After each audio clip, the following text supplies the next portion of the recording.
No nii, minu nimi on Andres Kuke ja mina püüan siis oma vaatenurgast seda segmenteerimist siis omakorda segmenteerida.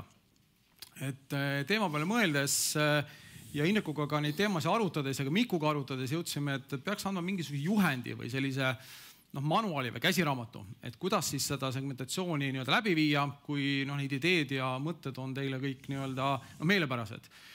Ja tõepoolest, kui vaadata ka enda meil postkasti, siis võimekus täna, et ma saaks kuidagi mind äratuntava e-maili, seda ei ole.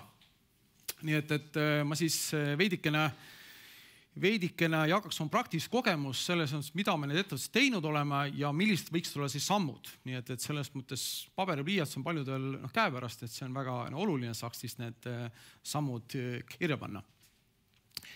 Hästi lühidalt minust endast või tükike endast, nii nagu päeva esimesel pool oli öeldud. Ja ma arvan, et see on hästi oluline ka iga ettekande jaoks, et kus on see taust või kus see inimene tuleb, et kus see lugu alguse saab. Minu lugu on lühidalt selle, et mind kuidagi tõmbab see keel, mida võiks nimetada numbriliseks keeleks. Meil on erinevaid keeli, millega me räägime, muusika ja pildid, nagu te siin alguses nägite, keel, sümbolite mõistes ja ka numbriline keel. Ja ühest küljest olen ma siis arvutiinsener ja proovinud seda neid numbrit siis tõlkida igapäevastesse meie tegevustesse. Ja kui vaadata siis neid tegevusi tegelikult on ettevõttes ja ka isiklikus elus hästi palju, et kui me zoomime sisse, võiks öelda, ka segmenteerime siis turundust, siis neid globaalseid küsimusi tegelikult on päris palju. Et lokaalsed küsimused ma siia alla paneks just selle, et mis värvi ja milline see kujundus peab olema, kas peab videot tegema, on see Facebook või Google, aga sama oluline kui see, et näha üksikud siis juhtumid või detailid või kampaaniad, on meil see, et mis see suur pilt on, mis meil üldse, mis need kliendid teevad.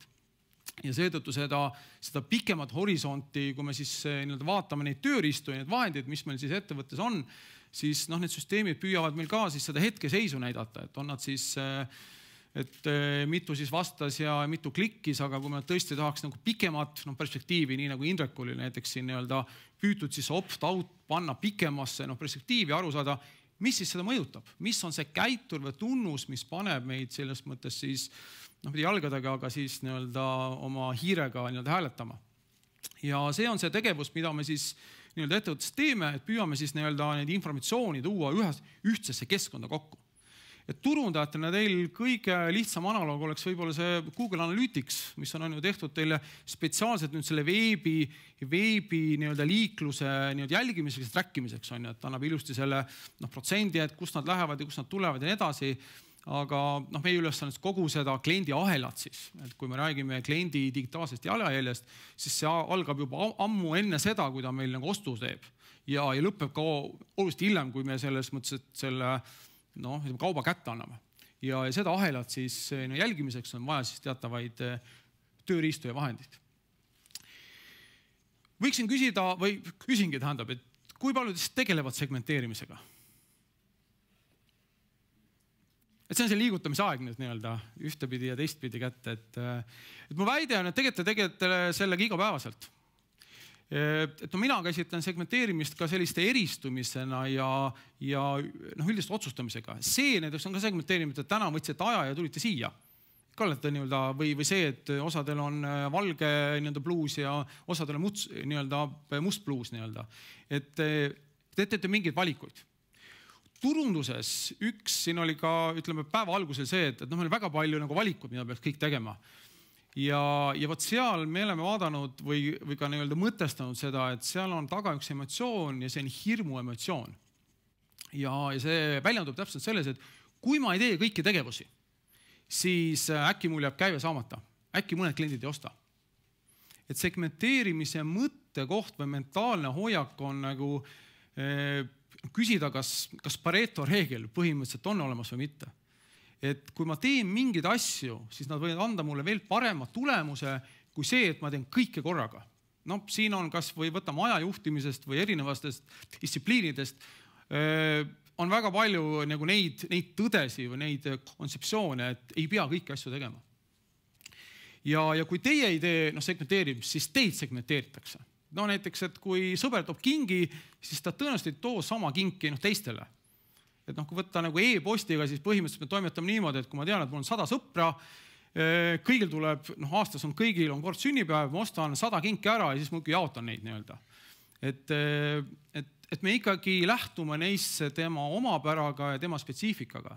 Ja noh, kui sõber on selles mõttes see nii-öelda see friend siis nii-öelda, et noh, siis me peaks ka selle kliendile niimoodi nagu lähtuma.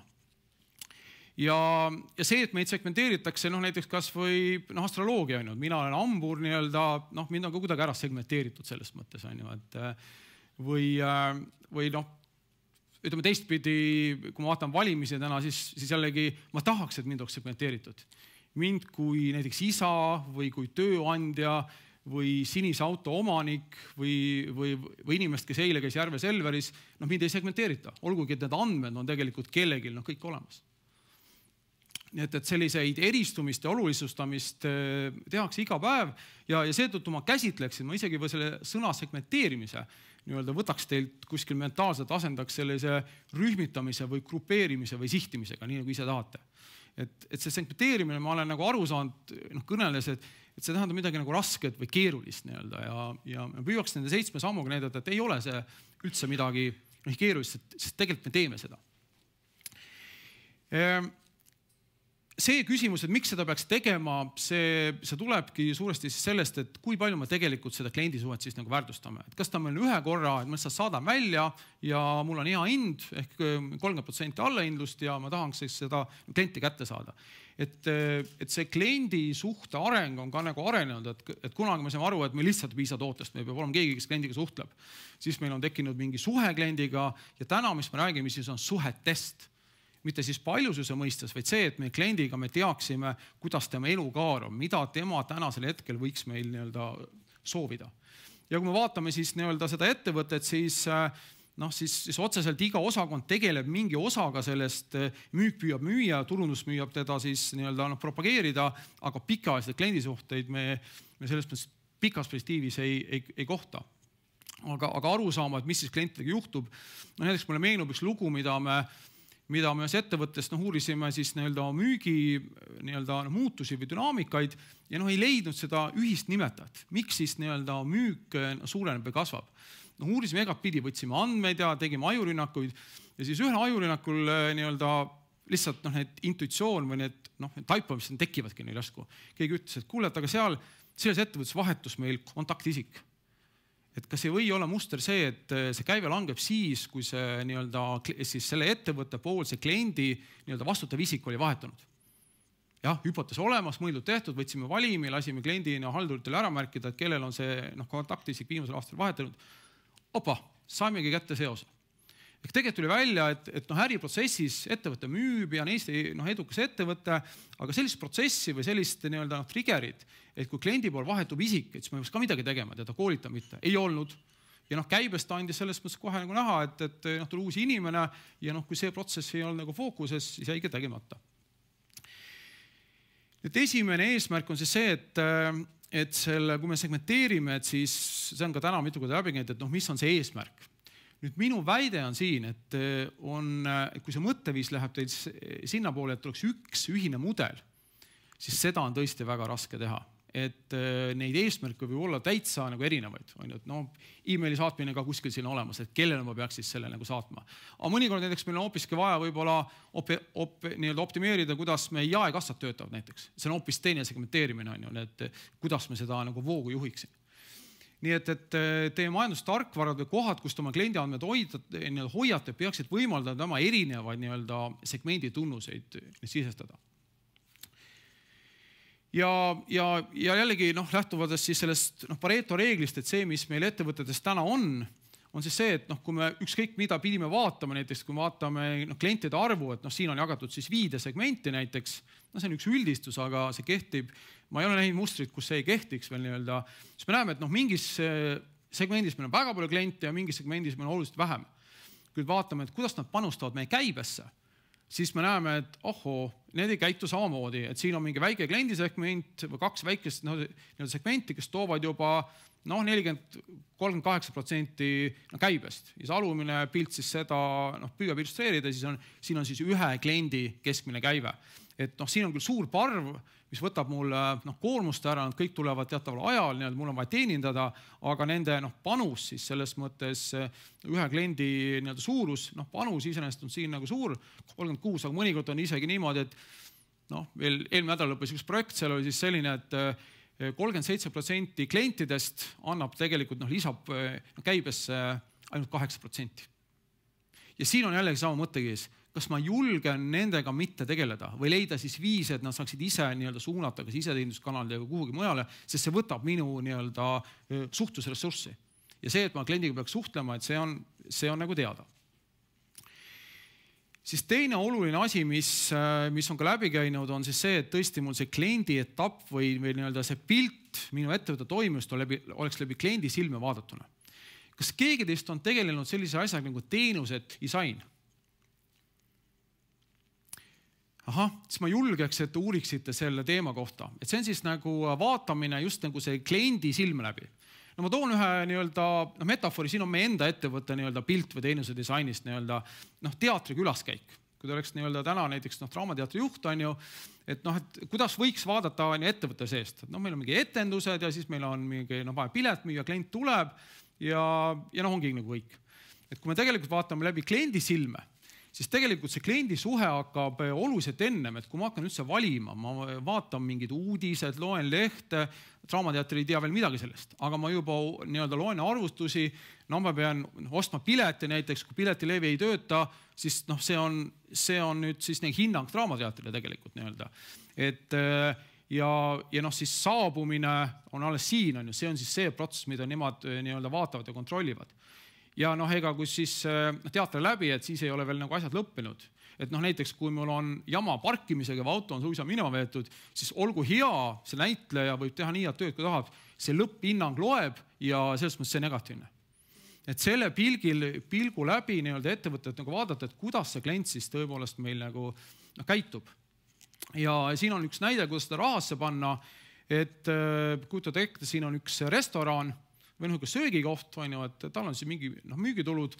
Me oleme ära harjutatud selle piltidega, et saate ruttu aru siit, et ma ikkagi seletan üle müügikate, mingi kulud ja ettevõte teenib siis 5000 ühikut mingi ajas. Aga kui ma nüüd vaataks läbi tegevuste, sest tegelikult tegevused on need, mida me igapäev saame teha, siis ma saan sama pildi väikeste arvutuste ja läbiarvutustega siis kokku panna 8 segmendiks, noored ja vanad, et siit need tulpade summad annavad täpselt samad summad kätte ja nüüd need kulud ma jagan tegelikult tegevusteni.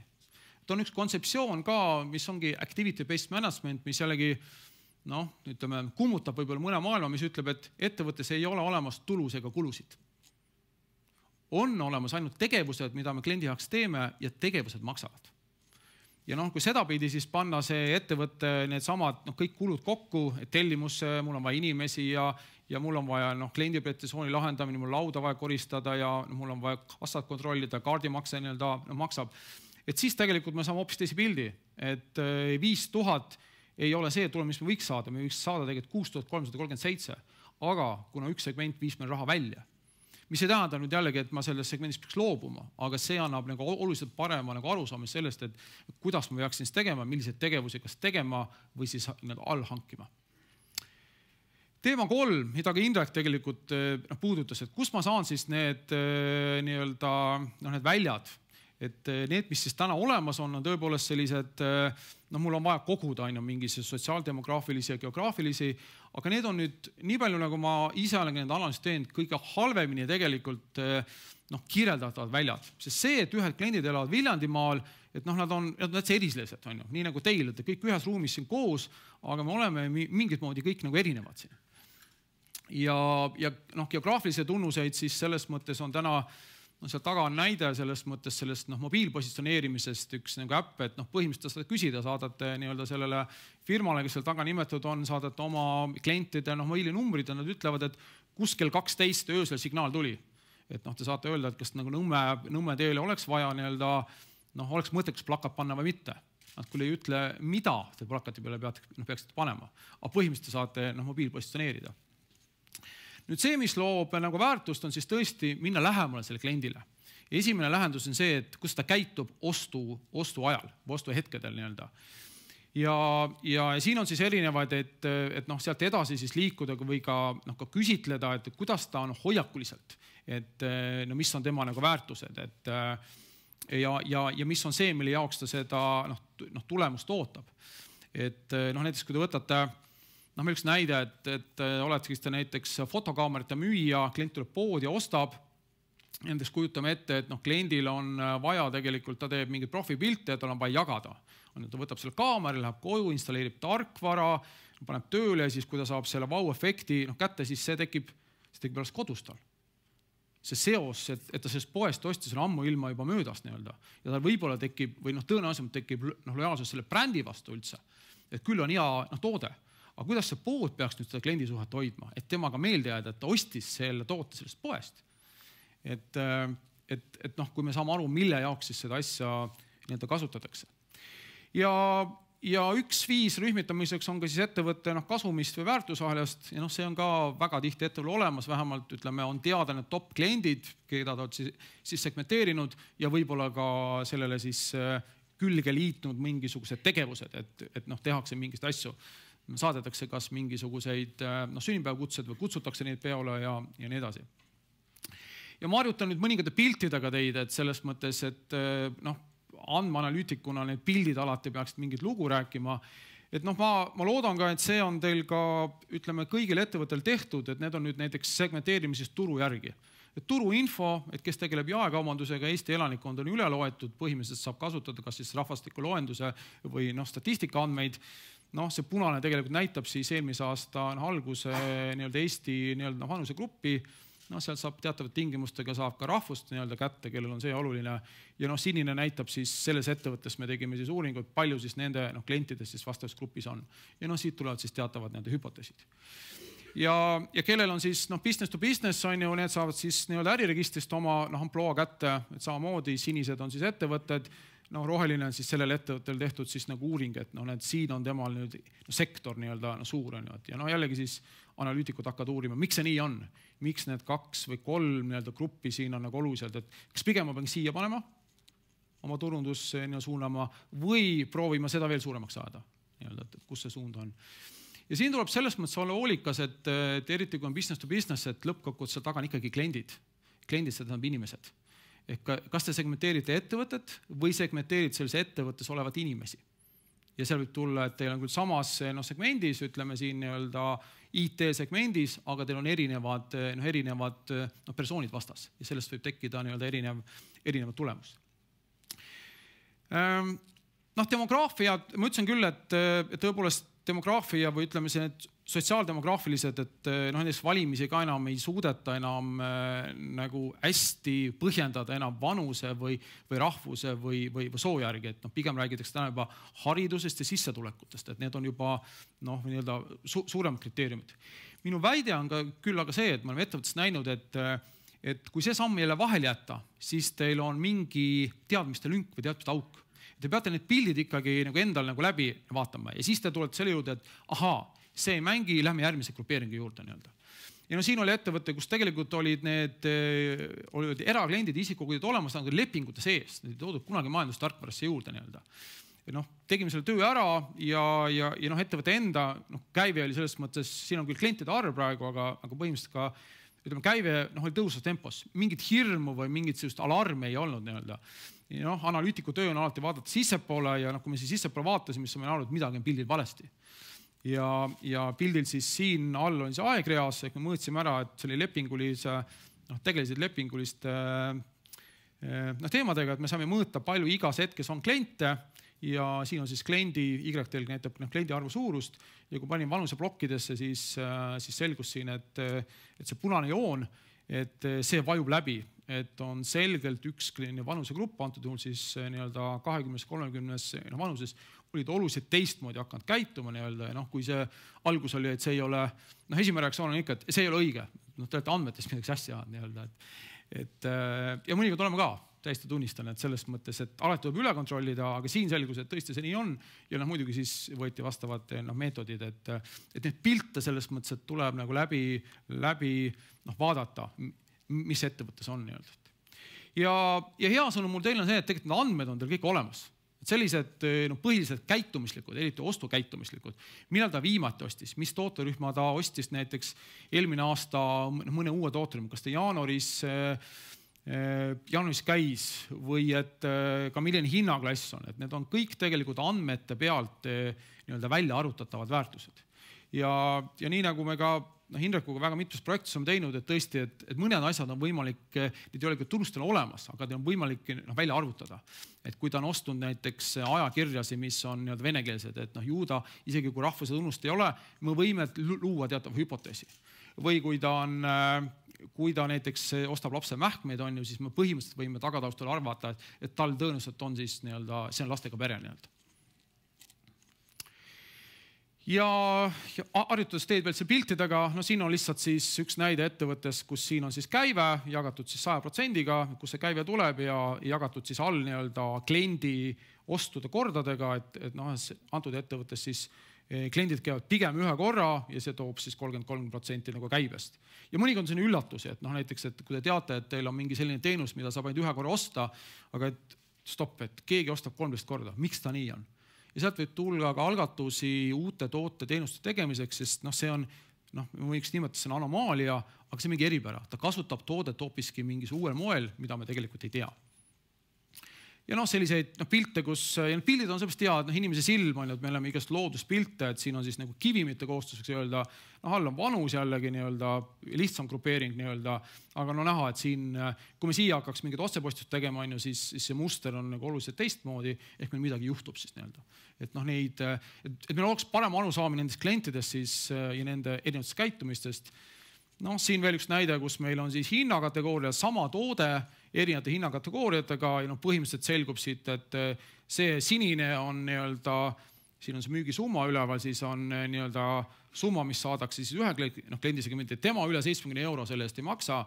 Siin on keskmist hinnaklassi harrastatavad see kollane ja siin on siis, et mõned on isegi nõus 120 eurot selle tootest maksma.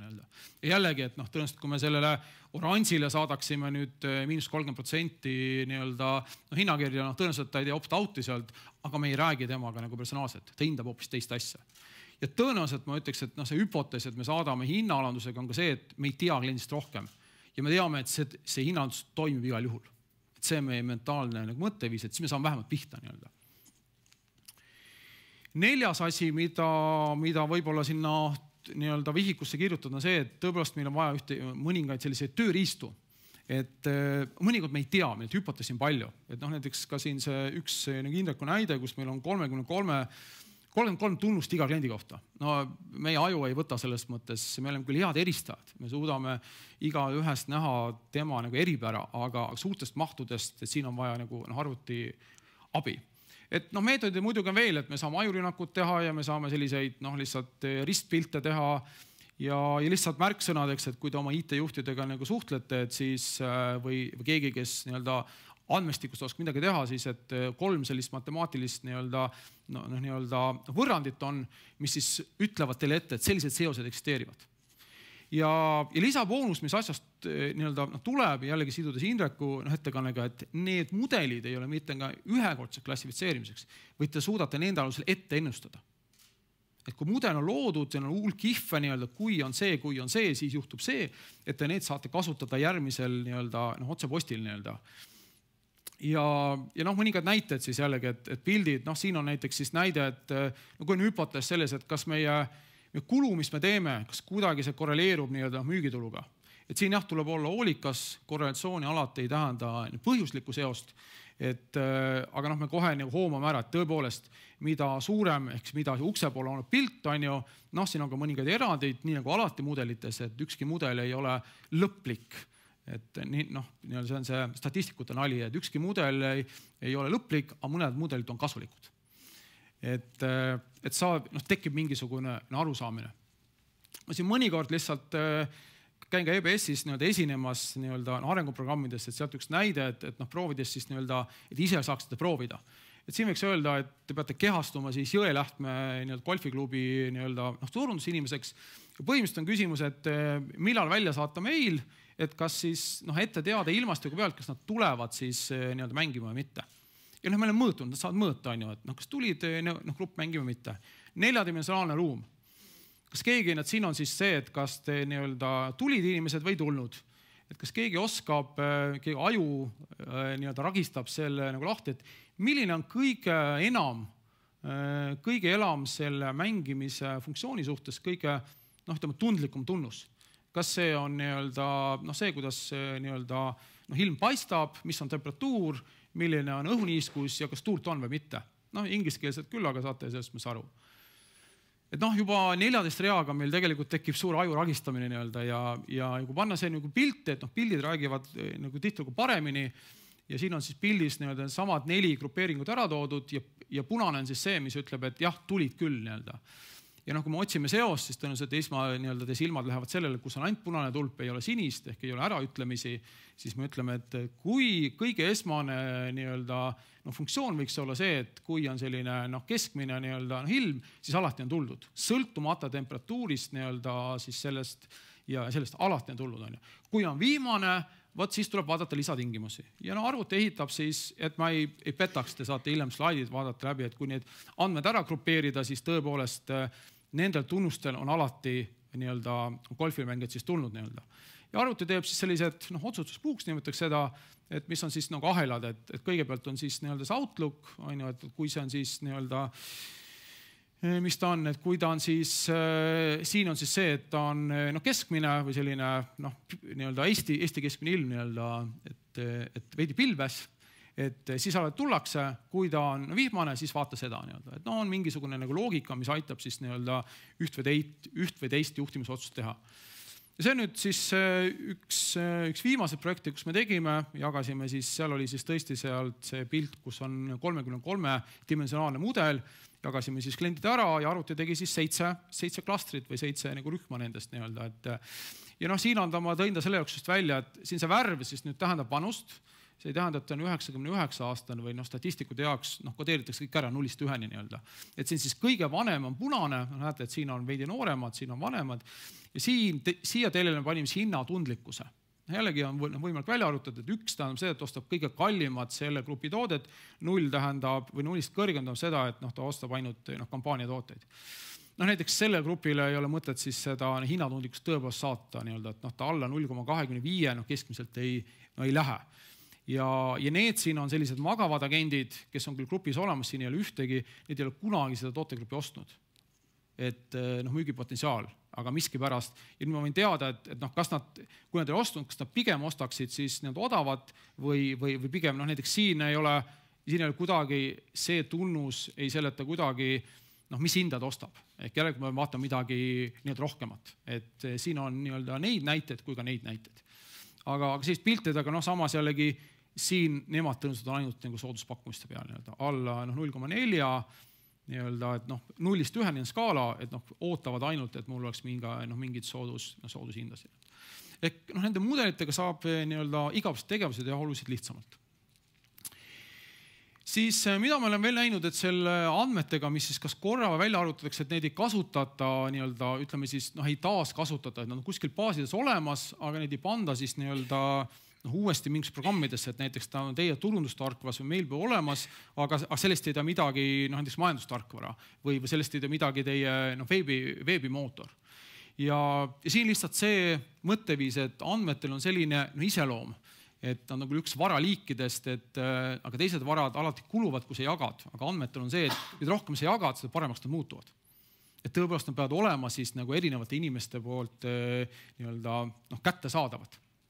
Ja nende kombineerimine siis erinevate andmetega, et mida rohkem on neid vaateid, on kliendile me suudame juurde tuua veebikäitumise, kas nad on üritustel käinud ja kas nad on meie helpdeski helistanud, et seda sisulisemaks need vaated lähevad.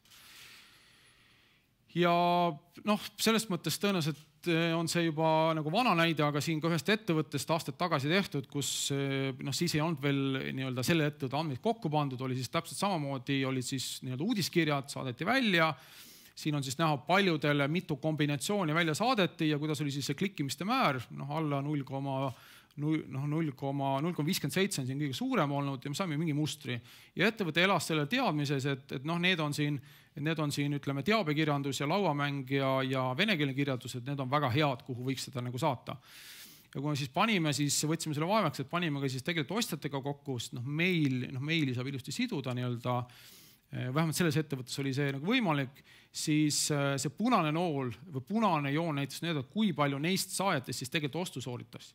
Ja vaadake nüüd seda siis eelmist joont, mis kirjeldas seda klikkimist. No ei ole seost. Et eeldada, et klikkimine ennustab ka, et kui lauamängu tihti vaadati, siis tegelikult nende ostjate arv oli ainult 5,3 neist, kes siis klikkis, tegid ka ostu. Et siin tuleb vaadata edasi, mis on selle taga, et miks nad ostu ei teinud. Aga et need andmete kokkupaneb, annab meile sellise seose. Nüüd, kui need tehnoloogiad ja asjad on nagu head, siis tegelikult oleme näinud, et järgmine väljakutse ettevõttes on see, et kes seda asja teeb.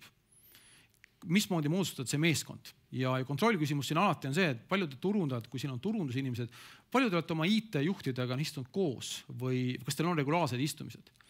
Mõningates firmades me näeme, et kui me näiteks me oleme siis nagu ütleme selle tegija poole peale, et alati on see IT-juht nagu olemas. Aga mõningatel hetkedel need ei käi kuidagi see IT-maailm ja see turundusmaailm, et nad on nagu kaks eraldi maailma ja need koos ei käi. Siin on üks film, kes tahab vaadata aastat tagasi Brad Pitt peaosas, aga seal siis kirjeldatakse ühte sellist pesapalli meeskonda, kes siis tõesti andmeanalüükidega tõusis tippu. Ja kui vaadata neid rolle, kes nendes tiimis peaksid olema, siis need rollid on siin, et kui põhimõtteliselt ütleme, turundusjuhid on siin ja siin on siis need, kuidas need andmed tekivad, erinevad infosüsteemid, siis tõepoolest peab olema keegi, kes teab, mismoodi need andmed on organiseeritud ja kuidagi peab mehitama siis see, et kes neid pilte teile toodab. Et klientide jaoks te teete infograafikaid, aga oma andmetest tihtilugu infograafikaid ei tehta, et need on mingid Exceli aruanded, kus püütakse siis andmestik kätte saada. Me oleme küll väga tublid nagu Excelites, sest me oleme hästi palju harjutanud, aga pildid on ikkagi selles mõttes nagu räägivad meile nagu rohkem. Ja üks viimane näide siis, või ongi viimane näide siis ühest ettevõttest, kus see tiimi moodustamine oli nagu selles mõttes hästi oluline. Et selles ettevõttes me kasutasime seda ostukäitumise mustrit, et millal ta viimati tuli ja kas ta on nüüd see käinud ja kui tihti ta käib. Jagasime siis kliendid, selgus, et on 4000 lahkujad, kes üldse ei ole tagasi tulnud, siis on osad kliendid, see üks jaekaubandus. 25 000, kes ei käi iga kuu, siis käivad kord kuus ja siis nad käis tihedamini kui kord kuus. Tegime mingid hüpoteesid, nii nagu alati tehakse, et kui me mõjutaks oma turunduse 10%, palju see valim oleks, proovisime seda ka rahas hinnata, et kui ütleme, et numbrid on veidi muudetud siin, aga printsiip jääb samaks, ütleme, saame 18 eurot või rohkem, vaatasime, et Pareto printsiibi järgi, et kuhu siis oma sihik suunata. Selgus, et võiks siia ebalojaalsetele, et siin on kõige suurem 45 000, aastane võit võiks olla 540 000 eurot. Mõeldud tehtud, saadeti flyer välja, vaadati tooted ära, me tulime jälle tagasi ja vaatasime, kuidas siis sai. Tõepoolest, et see oli siis see grupp, kellel oli saadetud ja see oli see grupp, kelle me saatsime. Mõju olemas, et suutsime siit 130 pealt kuskil 180, 50 000 peale, et põhimõtteliselt nagu, et hästi tehtud. Aga analüütikud ikkagi nagu rahule ei jää, et kas oleks saanud veel paremini.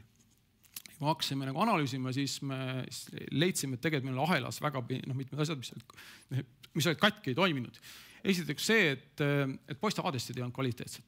Tõenäoliselt see idee on täna nagu tihti moodi, et ei ole siis sellest mõttes õiged andmed ja neid jaoks saab teha mingisuguseid jõupingutusi, hoogtöid, aga et nendega siis tõepoolest tegeletakse. Suurem teema, ehk siis see tiimi teema oli selles, et selles segmendile saadeti välja, aga need tooted valiti välja mitte segmendist lähtuvalt, vaid hankijate võimust lähtuvalt, kes pakkus paremat hinda. Ehk tegelikult ettevõte valis siis selles mõttes välja need tooted, millele hankija ütles, et kuule, ma saan teha kampaania, ma on sulle hea hinna. Aga keegi ei kontrollinud, kas see valim, kelle me saadame, on üldse neid tooteid ostnud. Ütleme, et kui seda juustu näiteks see segment ei ostnud ja me saadame välja, siis ja siin me nägime, et tegelikult, et on hulk kliente, kes seda toodet, mida me siis uudiskirja välja saatsime, ei olnud kunagi ostnud. Saatsime vale toote. Ja see oli see, et turundus ja hanke osakond omavahel ei suutnud seda protsessi nagu läbi viia. Leibkondade teema, see on nüüd siis hästi spetsiifiline, et põhimõtteliselt me ütleme, et me saime pihta küll, aga ainult 43% valimile. 57 läks meil tegelikult protsessi tõttu välja. Ja viimane asi, mis selles mõttes, et siin ei olegi vaja võib-olla väga palju üle rääkida, on see, et praktika teeb meistriks, et tõepoolest seda proovida lõplikku tõdesi, neid kõige paremaid case story'sid ei leia tihtilugu raamatust, et neid peab ise tegema. Ja siis see, et hoida siis suhtlus, et tõepoolest see hüpotees on nagu see, et võiks tulla veidike personaliseeritumad, et veel kord sinna taga näitas, et seal on juba geeniuuringutega on segmenteeritud, et milline siis võiks olla see sinule saadetud mingisugune toitumiskava või liikumiskava, et me küll ettevõttes ei suuda tõenäoliselt täna ressursi mõttes väga detailseks minna, aga ta olekski vähekenegi ikkagi meil struktureeritum ja et see hakkaks tööle, siis tõepoolest see ahel on selline, et meil peavad olema andmed olema siis selle kohta, keegi peab sellest vastutama, meil peavad olema selleks, meil peavad eesmärgid selleks püstitada olema, andmed peavad olema integreeritud erinevate tarkvarade vahel ja meil peab olema mingi protsess selle jaoks ka, et me tõepoolest siis seda ka nagu tagame. Aitäh! Ja, suur tänu! Millised on teil küsimused Andresele?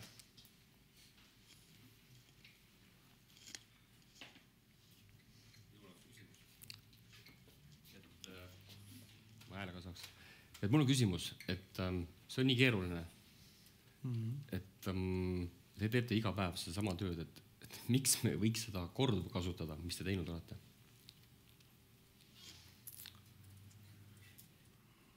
Idee iseenesest on täitsa okei.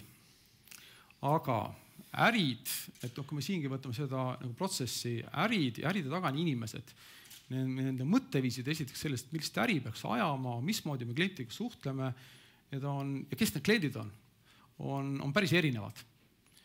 Et tõenäoliselt on mingisugused üldised mudelid, mida me saame kasutada ära, aga ja ma näen tegelikult maailmas, et näiteks selles mõttes, et te ei peaks ise nagu turundama, et te ütlete lihtsalt, et teil on vaja sellist seltskonda ja teile saadetakse laiali, välismaal on selliseid teenuseid küll, et tegelikult teie eest on teatav grupp ära segmenteeritud hoiakuliselt, et te tahate selles mõttes näiteks seminariruumi, öeldakse, et kõik firmad, kes on tegelikult seminariruumidest osa võtavad. Eestis ma ei näe, et veel oleks sellist, siin me peame üle elama veel sellise privaatsuse ja selle andmete jagamise, et minu kohta teatakse andmeid, kas ma tahan seda või mitte, kus on see märge, kus ma saan öelda, et ma ei taha mingisugust, ma ei taha, et mulle tehakse mingit, pakkuvust või personaalset lähenemist. Et meil on veidi käia, et need mudelid, mis me ettevõttes oleme üles ehitanud, isegi samas ettevõtte valdkonnas olevad mudelid on ikkagi niivõrd erinevad. Ja ma ütleks selle peale, et see trend või et minu sõnum on, et kindlasti peaksite kõik seda tegema, aga seda ei saa teha nagu poole hinnaga. Kas te üldse ei tee? Et ütlete, et põhimõtteliselt me võime teha, et me ei taha väga palju kliendist teada, see on kulukas, toob igasuguseid asju kaasa, või te teete seda hästi. Poolikult andmeanalüüsi teha, siis jällegi me oleme mingid demograafilas ja mingid sootunnused ja nii edasi, aga need ei kirjelda tegelikult seda nagu kliendi elukaart ja tema soove ja hoiakuid. Nii et selles mõttes see sõnum on pigem, et kas teha seda hästi või siis üldse mitte sellega tegeleda. Ja, nüüd.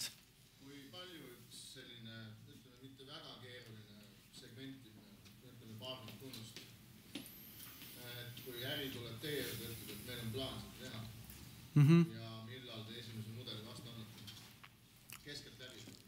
Baasid ja kõik IT-valmidus on nagu erinevad, keskelt läbi Eestis. Jah, et nüüd ma ei tohiks segmenteerida, vaid ma peaks kuidagi üldistama neid projekte. Et töö ise ikkagi on nagu selles ahelas, et kui hästi selle ettevõttel on teada see segmenteerimise eesmärk, kas tal on need andmed selle kohta olemas, kas need tuleb koguda. Mõnikord me vaatame üle ka mineviku asjad, et võib-olla on see lihtsam ülesanne. Aga keskelt läbi, ütleme, et summa, mis me segmenteerimisprojektidega reeglisesti meie, kui partnerid me oleme andmed ja siis nõustanud ja selle läbi viinud, jääb alla, ütleme, et ta on kuskil 5 ja 10 000 vahel.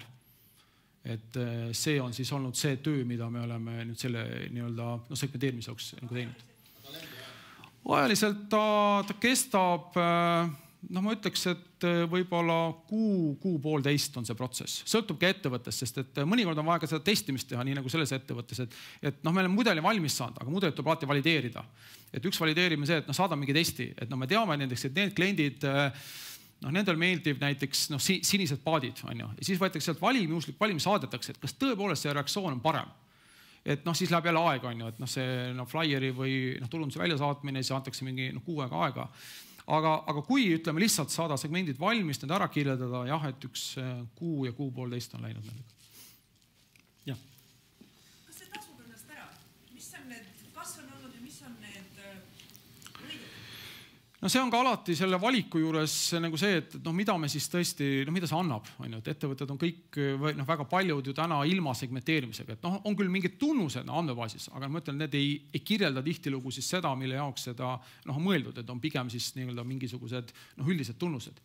Et noh, nagu siingi näites on ju, et kui me suudame ikkagi oma 50 000 noh, käivet kasvatada, on ju, ütleme, et marginaal meil on noh, 10%, siis see on kohe juba noh, 5000 eurot meile nagu võidetud.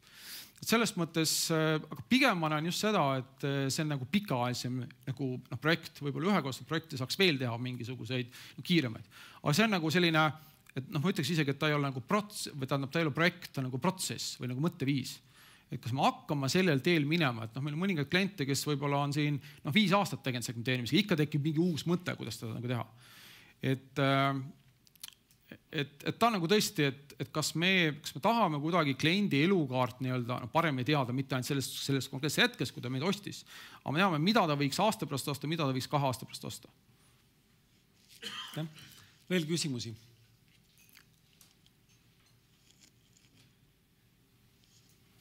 Jah, Ents.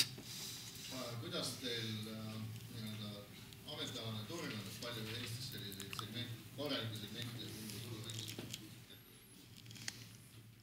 palju Eestis võiks üldse neid no, segmente olla nii-öelda? Et kes segmenteerimisega tegelevad?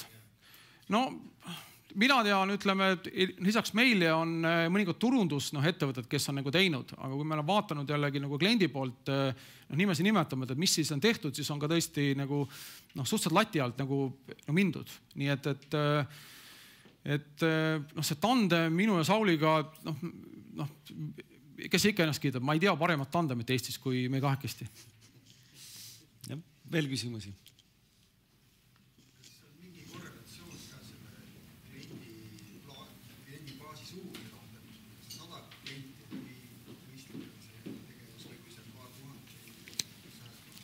Küsimus oli see, et kas on olemas mingi korrelatsioon kliendi baasi suuruse kohta, et 100 klienti sealt üles 1000. Ja, et kus kohas muutub segmenteerimine kasulikuks? No, kindlasti selle kliendi arvult ei ole see, et no, see on nagu see no, tädimaali fenomen. Põhimõtteliselt meil segmenteerimist oleks vaja, on ju, kui kliendi haldur või müügimees või kuidas me igast nimetame, kui klient tuleb, ta teab ise, aha, et see tuleb poodi, selle ma annan tasuta, sellel tihtilugu raha maksta, on ju, ja noh, ja nii edasi, on ju. Et noh, palju see ühe kliendi halduril nagu, noh, ütleme, pähe mahub, et me oleme teinud ka projekte, on ju, kus sul on, ja noh, see kombinatoorika ei ole isegi noh, kliendid, et kui sa võtad kliendid, tooted, mingid müügikampaaniad on ju, et noh, sa pead läbi korrutama, kui palju neid noh, kombinatsioone on ju. Et kui me võtame näiteks, et meil on noh, 1000 toodet, 5 müügiinimest ja 100 või noh, ütleme 10 klienti on ju 1000 korda 5000, noh 50 000 noh, kombinatsiooni, mis võivad nagu tekkida. Et sel hetkel on küll juba vaja näiteks, et kui müügimees läheb Viljandi noh, nii-öelda noh, tuurile, et ta mitte lihtsalt oma peas ei mõtleks, sest noh, me kõik oleme teatavate noh, subjektiivsete ja oma noh, arvamustega, et arvuti ütleb, et kuule, sa lähed Viljandisse, sul on see klient, seal hoia, kaitse seda positsiooni, sul on järgmine klient, seal võida seda, sest eelmine aasta kaotas seda. Siis on see klient, kus müük on hästi, aga teised selles grupis ostavad seda tood veel paremini. Et anda talle selline noh, template ette, et tõepoolest siis arvuti juhendaks. No põhimõtteliselt nagu GPS, nii-öelda, et kuule, et sa pead sellest rääkima. Sest muidu me unustame ära ja meil on emotsioonid, et üht või teist asja ei saa teha ja noh, arvuti ja numbrid on selles mõttes noh, emotsioonitud nii-öelda. Ja siis ja tõesti, ta seda ostis ja seda ta nüüd enam ei taha nii-öelda. Et ma ei seoks küll nagu kliendibaasi arvult, et ma arvan, et juba noh, 100 kliendiga, noh, siin sõltub tõepoolest, kui palju on erinevaid, ütleme, tooteid ja palju nad müügiinimesi on. Andres, suur tänu. Jah. Suur tänu sulle. Aitäh. Aitäh.